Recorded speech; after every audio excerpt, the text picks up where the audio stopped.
Okay, so welcome to all of you. Today we will discuss about the topic secularism in India.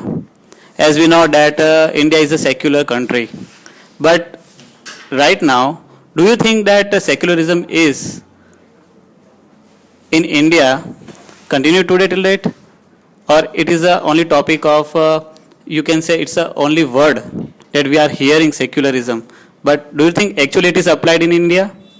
Okay, so we will start with a captain of positive side, Nancy. Okay. Okay, so we can say that India is a secular state because secular state means there is no official religion in India, neither Hindu or neither Muslim, nothing.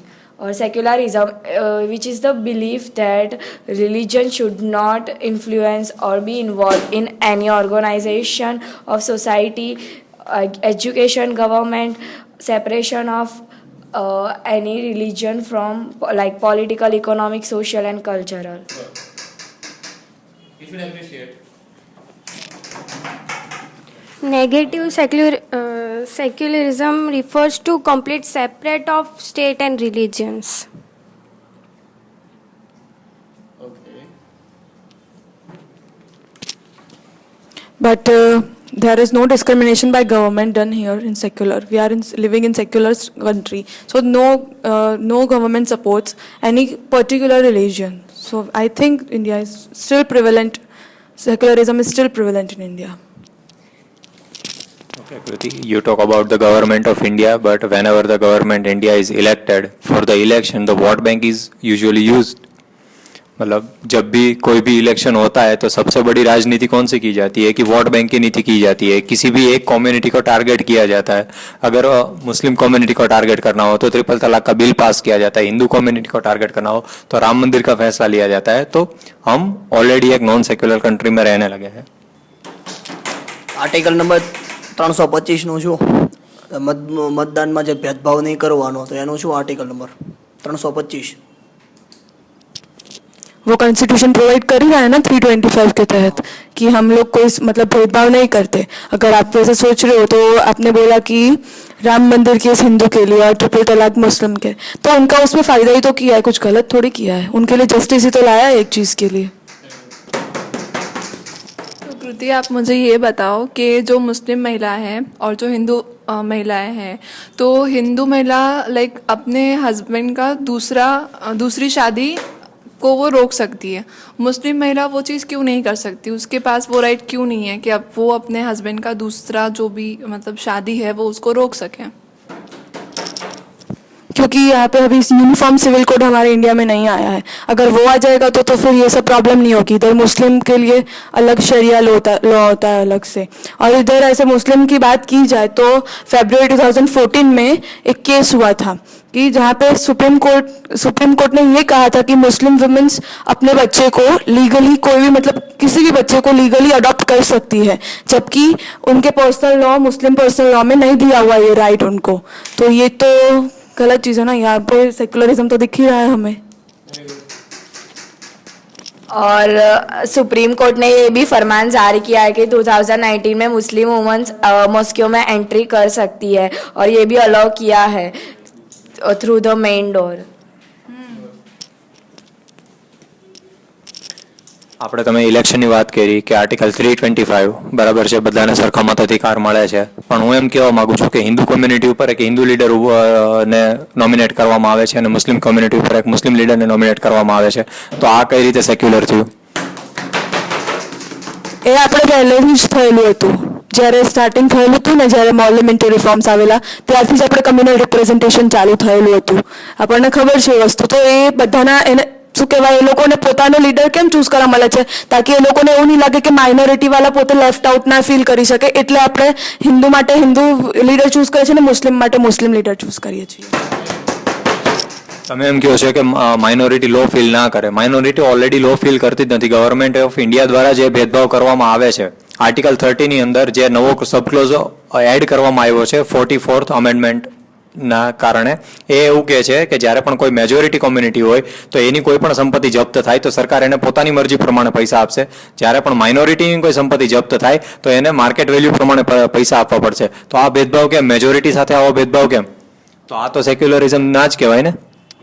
તો market value પર આવશું તો કોઈ બી દિવસ market value હંમેશા high જ હોય છે. ગવર્મેન્ટ વેલ્યુ કરતાં માર્કેટ વેલ્યુ હંમેશા હાઈ હોય તો માઇનોરિટીને એમાં સપોર્ટ જ મળે છે. કોઈ ખોટો ભેદભાવ નથી થઈ રહ્યો એમાં. તો હું એમ કહું છું કે મેજોરિટી સાથે ભેદભાવ થાય છે. હા, તો મેજોરિટી માટે એ લોકોને પોતે મતલબ એ લોકોને જરૂર નથી રિઝર્વેશનની એવી, માઇનોરિટીને જરૂર છે રિઝર્વેશનની એવી બધી. તો કંઈ ખોટું નથી કરી રહ્યા, કોઈના બેનિફિટ માટે જ વસ્તુ ચાલી રહી છે. આપણે બધાને જોડે લઈને ચાલવાનું છે. આપણો ઇન્ડિયાનું શું છે? Unity in diversity. તો આપણે વસ્તુ એ છે. તો આપણે ભેદભાવ નથી કરી રહ્યા, એ કોઈને ઉપર લાવવાની વાત થઈ રહી છે. પણ હું એમ જ કહેવા માંગુ છું તો ગવર્મેન્ટ આવો ભેદભાવ કેમ કરે છે? સરકાર કોઈ પણ કોમ્યુનિટી બીજી અધર કોમ્યુનિટી હોય તો એને એની સંપત્તિને પોતાની મરજી પ્રમાણે પૈસા આપશે. માનો કે કોઈ લાખ રૂપિયાની સંપત્તિ હોય તો 10,000 બી આપી દે તો એના સામે કોઈ સુપ્રીમ કોર્ટમાં પણ હાજર નહીં થઈ શકે. પણ જો કોઈ માઇનોરિટીની સંપત્તિ જપ્ત કરવામાં આવે તો એને 1 લાખ રૂપિયા પૂરેપૂરા આપવામાં આવશે. આવો ભેદભાવ કેમ? તમે કહો છો બધાને સાથે લઈને ચાલવાનું, તો અહીંયા તો એક મોટી કોમ્યુનિટી ઇફેક્ટ થઈ રહી છે. નાની કોમ્યુનિટી નહીં, બહુ મોટી કોમ્યુનિટી ઇફેક્ટ થઈ રહી છે. તો એનું શું? તો આ કઈ રીતે સેક્યુલરિઝમ કહેવાય? આપણે કોન્સ્ટિટ્યુશનમાં આર્ટિકલ્સે પ્રોવાઈડ કર્યું છે કે જ્યારે બી માઇનોરિટીનું કંઈ બી હશે તો ડીલિંગ એક કોન્સ્ટિટ્યુશનલી એ થઈ રહ્યું છે ડીલિંગ. એમાં કંઈ ગવર્મેન્ટનો પોતે નથી રૂલ કાઢ્યો એ લોકોએ. આર્ટિકલ્સમાં આપેલું છે આપણે કોન્સ્ટિટ્યુશનમાં 29 એમાં આપેલું છે આ વસ્તુ. ઓકે, 29 માં આ વસ્તુ આપેલી છે. તો તમે જેમ કહેવા માંગો છો કે કોન્સ્ટિટ્યુશન સેક્યુલરિઝમ ફોલો નથી કરતું? સેક્યુલરિઝમની વાત જ નથી અહીંયા, માઇનોરિટીને સપોર્ટ કરવાની વાત છે. ડિબેટ તો સેક્યુલરિઝમ ઉપર થઈ ગઈ. ગમે તે હોય, તમે માઇનોરિટી મેજોરિટી તમે લાવ્યા, માઇનોરિટી મેજોરિટી તમે લાવ્યા કે મેજોરિટી જોડે ભેદભાવ થયો છે. માઇનોરિટી વસ્તુ તે છે જ નહીં ને, સેક્યુલરિઝમની વાત ચાલી રહી છે. તો સેક્યુલરિઝમ એટલે બધાને જોડે લઈને ચાલવાનું, કોઈ બી રિલિજનને વધારે ઇમ્પોર્ટન્સ નહીં આપવાનું, બધાને જોડે લઈને ચાલવાનું. મેજોરિટી વાળાને તો ઇમ્પોર્ટન્સ મળતું જ હોય છે, માઇનોરિટી વાળાને જે નથી મળી રહ્યું. આપણે જોઈએ છીએ એ વસ્તુ કે એ લોકો ઇકોનોમિકલી બેકવર્ડ હોય છે, સોશિયલી બેકવર્ડ હોય છે. એ લોકોની શું કહેવાય પોપ્યુલેશન ઓછી હોય છે, એટલે એ લોકોને જે વસ્તુઓ મળવી જોઈએ કે જે રાઇટ્સ મળવા જોઈએ એ લોકોને નથી મળી રહ્યા. Okay, Kruti. Topic is going on secularism, and we are moved towards the equity and equality. We don't want to talk about equity and equality. Please talk about secularism and come to the point, please. जैसे कि कृति आपने बताया कि like media भी अलग अलग community को like वो करती है. जैसे कि दलित, जैसे कि एक दलित की हत्या हो गई. हाँ, किसी दलित के घर चोरी हो गई. पश्चिम बंगाल में हिंदू लोगों पर हमला हुआ. तो ऐसा क्यों? ये कैसे सेक्युलर? हम ये पूछना चाहते हैं कि मीडिया जब भी बात करता है तो वो दलित, मुस्लिम, हिंदू ये सब वर्ड का यूज क्यों करता है? अगर हम सेक्युलर होते तो ऐसे अलग से दिखाने की क्या जरूरत है? अलग से दिखाने की इसलिए जरूरत है क्योंकि अभी तक यूनिफॉर्म सिविल कोड नहीं आया है. अगर यूनिफॉर्म सिविल कोड आ जाएगा तो सबके लिए सब सेम हो जाएगा. फिर प्रॉब्लम कहाँ आएगी कि आप तब भी वैसा ही बोलोगे कि अब सबको इक्वली ट्रीट नहीं कर रहे हो, सेक्युलरिज्म खत्म हो गया इंडिया में. ऐसा ही तब भी आप ऐसा ही बोलने वाले हो. आपके हिसाब से ऐसा कौन सा रीजन है कि यूनिफॉर्म सिविल लॉ आज तक लागू नहीं हो पाया? वो इसीलिए क्योंकि कोई सपोर्ट ही नहीं कर रहा है उसको. कोई सपोर्ट ही नहीं करना चाहता यूनिफॉर्म सिविल कोड को. आप किसके सपोर्ट की बात कर रहे हो? सभी की जो जिनको मतलब वो दिया जा रहा है. देखिए, भारत में अलग अलग धर्म के लोग रहते हैं, ठीक है. सबके अपने अपने धर्म का अपना अपना एक कल्चर है जिसको वो फॉलो करते हैं. यूनिफॉर्म सिविल कोड मतलब क्या है कि हम सभी धर्म एक ही कोड को, एक ही रूल को फॉलो करें. और भारत में जो डाइवर्सिटी है वो डाइवर्सिटी अगर यूनिफॉर्म सिविल कोड आ गया तो नहीं रहेगी, ठीक है. और भारत एक सेक्युलर स्टेट नहीं कहलाएगा. इस रीज़न से अभी तक यूनिफॉर्म सिविल कोड आया नहीं है, ठीक है. तो जी बिल्कुल, अगर आ जाएगा तो इसका मतलब ये हो जाएगा कि एक तरह से सेक्युलरिज्म जा रहा है, ठीक है. मैं किसी पार्टी की तरफ जाके नहीं बोल रहा हूँ, मैं आपको बता रहा हूँ कि क्यों नहीं आ रहा है, ठीक है. हम जाएंगे नैन्सी की तरफ. नैन्सी, आप कुछ कहना चाहेंगे सेक्युलरिज्म के बारे में?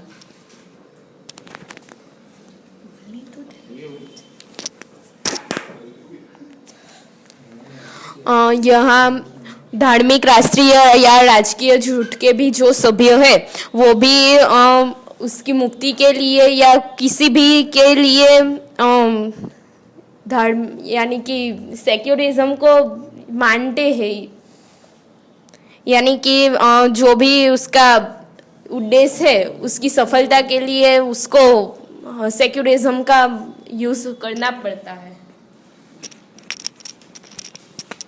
जैसा कि आपने कहा कि जो राजनेता हैं, आपका कहने का मतलब ये है कि जो राजनेता हैं वो सेक्युलरिज्म को फॉलो कर रहे हैं।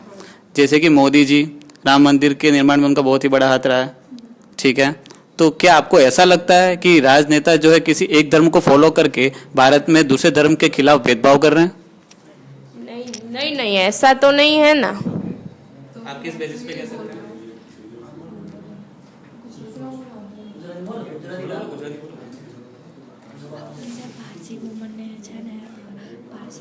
आप कुछ कहना चाहेंगे? ऐसा नहीं है कि सिर्फ एक ही धर्म को समर्थन मिलता है, बाकी बहुत सारे धर्मों को समर्थन मिलता है। जैसे मैंने अभी कहा कि मुस्लिम वुमन को मॉस्क्यू में एंट्री मिल रही है मेन डोर से 2019 में, ऐसा सुप्रीम कोर्ट ने कहा है।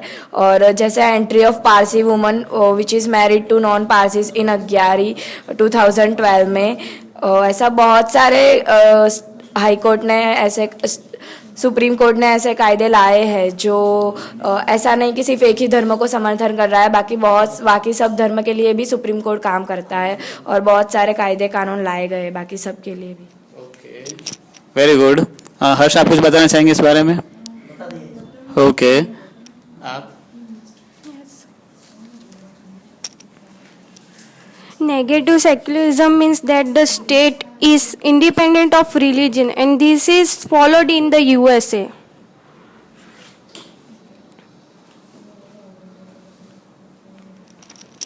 ओके, आपके कहने का यह मतलब है कि यूएसए में जो रूल फॉलो होता है वो ये है कि वहाँ पे सेक्युलरिज्म नहीं है। ओके, मतलब वो एक ही धर्म को फॉलो करते हैं, ठीक है। देखिए, भारत एक सेक्युलर कंट्री है, यूएसए नहीं है, ठीक है। And we are talking about secularism in India कि क्या सही में अभी भी लागू है या कुछ ऐसे प्रावधान भारत में जो कि सेक्युलरिज्म को निगेट कर देते हैं, ठीक है। तो इस बारे में आप क्या कहना चाहेंगे? पर आप कुछ बोलना चाहेंगे? ओके, मैं ये कहना चाहता हूँ कि अगर इंडिया एक सेक्युलर कंट्री है तो भी इंडियन गवर्नमेंट ने जब 19 जनवरी 1990 कश्मीर में जितनी भी मस्जिदें हैं उनके मौलवियों ने ये फतवा जाहिर कर दिया कि जितने भी कश्मीरी पंडित है वो सबके सब काफिर है, उनको यहाँ से निकालो, तो भी इंडियन गवर्नमेंट उसके खिलाफ कोई भी एक्शन नहीं ले पाई। तो आपको कैसा लगता है कि इंडिया सेक्युलर है? देखिए, जब ये इंसिडेंट हुआ था उस समय हम जानते हैं कि कश्मीर जो है वो अभी भारत का एक हिस्सा पहले भी था, अभी भी हमेशा रहेगा, लेकिन उसका संविधान जो भारत का लागू होता है वो अभी लागू हुआ है आर्टिकल 377 के बाद। उसके पहले कश्मीर जो था उसका अपना खुद का एक संविधान था और वो अपने खुद के रूल को फॉलो करता था। इसलिए कुछ ऐसे बाउंडेशन थे जो कि भारत को रोक रहे थे वहाँ पे अपने रूल्स को लागू करने के लिए। ये रीज़न था उस समय का, ठीक है। आप आगे क्या कहना चाहेंगे इस बारे में? मैं ये कह रहा हूँ कि आर्टिकल 35A और आर्टिकल 370 के जरिए उनको जो विशेष प्रावधान दिए गए थे, मतलब उसकी क्या जरूरत थी? अगर वो इंडिया का हिस्सा है तो उसके लिए अलग प्रावधान बनाने की क्या जरूरत थी? देखिए, भारत जब आज़ाद हुआ था उस समय कश्मीर को भारत में मिलाने के लिए कुछ ऐसे प्रावधान लागू करने जरूरी हो गए थे कि कश्मीर भारत का हिस्सा बन जाए। जब सरदार वल्लभ भाई पटेल जी थे, उन्होंने जब सब राज्यों का एकत्रीकरण का कार्य कर रहे थे उस समय कश्मीर को भारत में मिलाना बहुत ही ज़्यादा मुश्किल काम था क्योंकि वहाँ पे मुस्लिम मेजोरिटी ज़्यादा थी, ठीक है। तो उनको कुछ ऐसे प्रावधान दिए गए ताकि उनको भी ऐसा ना लगे कि हमें भारत में रहने के बाद भी हमें यहाँ पे वो सारी फैसिलिटीज़ नहीं मिल रही है या हमारे रूल्स जो है भारत के सारे रूल्स हम पे लागू हो रहे हैं और वो भारत के साथ जुड़े नहीं। तो उनको जोड़े रखने के लिए उस समय का एक प्रावधान था और 35A जो है वो निरस्त भी हो सकता है, ये हमें पता था, वो भी राष्ट्रपति के कहने पे, ठीक है। और उसी बेसिस पे जो है आर्टिकल जम्मू कश्मीर में जो लद्दाख वाला एरिया है और जो जम्मू और कश्मीर वाला एरिया है वो भारत में इसी बेसिस पे ही जोड़ दिया गया था कि राष्ट्रपति के कहने पे वो हट सकता है, ठीक है। तो उसके लिए एक लूप होल छोड़ दिया गया था जो कि बहुत ही अच्छी बात है और उसी का हमने भारत में फ़ायदा भी उठाया है, ठीक है। आप कुछ कहना चाहेंगे?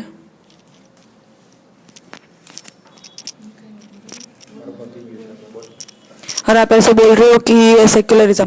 बट 2015 में सुप्रीम कोर्ट ने ये मतलब जजमेंट पास किया था कि अगर मदर है बिना मतलब विदाउट मैरिज अगर उसने बच्चे को जन्म दिया तो उसका ओरिजिनल मतलब पहले ये था कि Hindu minority and guardianship act 1956 उसमें ये बात की गई थी जैसे कि फादर जो होंगे उनको ही सिर्फ नेचुरल गार्जियनशिप मिलेगी। बट अब वो चीज़ अलग मतलब बदल गई है। अब वो ऐसा हो गया कि मदर भी सोल गार्जियनशिप ले सकती है। तो ये भी एक सेक्युलरिज्म की तरफ ही हुआ ना कि मतलब कोई भी हिंदू मदर हो या मुस्लिम मदर हो कोई फर्क नहीं पड़ता उससे, पर वो अपने बच्चे को अपना लीगल गार्जियनशिप वो ले सकती है।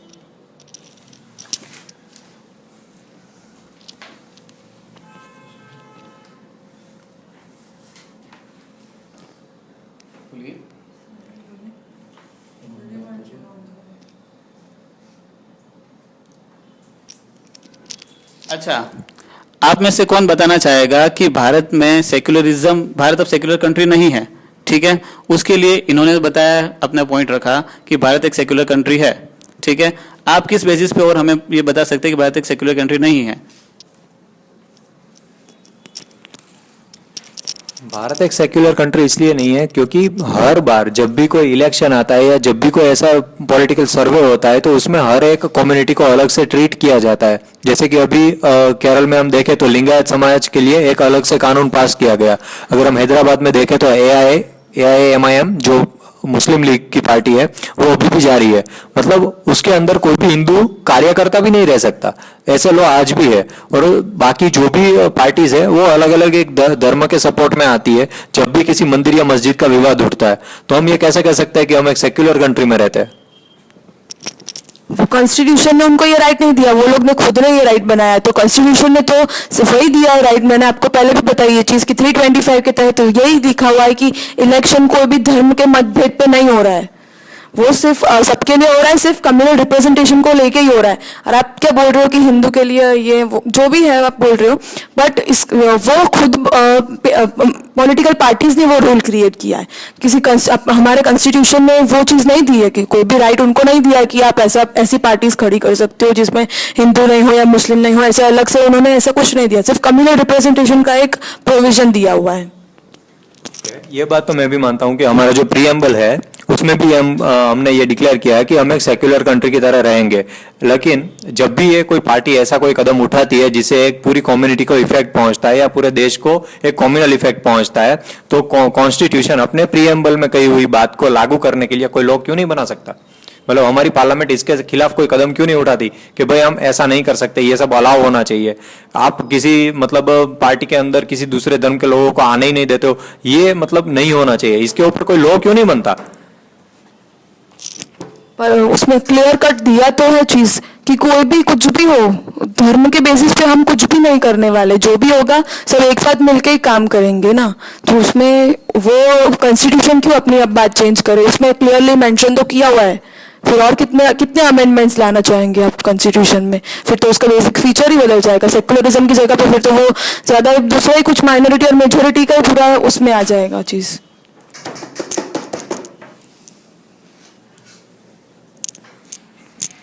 ठीक है, आप कुछ बताना चाहेंगे? साहिल? अभी नहीं, ओके। तो कंक्लूड कर दिया जाए टॉपिक को, ठीक है? तो देखिए, हमने जो अभी डिस्कशन किए हैं, हमने कुछ पॉजिटिव पॉइंट्स देखे हैं कि भारत सेक्युलर है कंट्री अभी भी, लेकिन कुछ ऐसे पॉइंट्स भी है जो ये दिखाता है कि भारत कहीं ना कहीं सेक्युलरिज्म से दूर हटता जा रहा है, ठीक है? एट दी एंड हम इस टॉपिक के डिस्कशन से यही कंक्लूड करना चाहेंगे कि भारत सेक्युलर कंट्री था, भारत सेक्युलर कंट्री है और आगे भी रहेगा। कुछ ऐसे जो तथ्य हैं, कुछ ऐसे एक्सेप्शंस हैं जिससे हमें ऐसा लगता है कि भारत सेक्युलर कंट्री नहीं है। कुछ ऐसे धर्म या फिर हमें ऐसा लगता है कि कहीं ना कहीं कुछ ऐसे रूल्स है जो कि किसी धर्म की तरफ बायस्ड हो गए, लेकिन ऐसा नहीं है। हर एक धर्म को अपना अपना एक इम्पोर्टेंस दिया गया है। हर एक धर्म की ज़रूरत के हिसाब से उनको सारी फैसिलिटीज़ भारत सरकार दे रही है, ठीक है?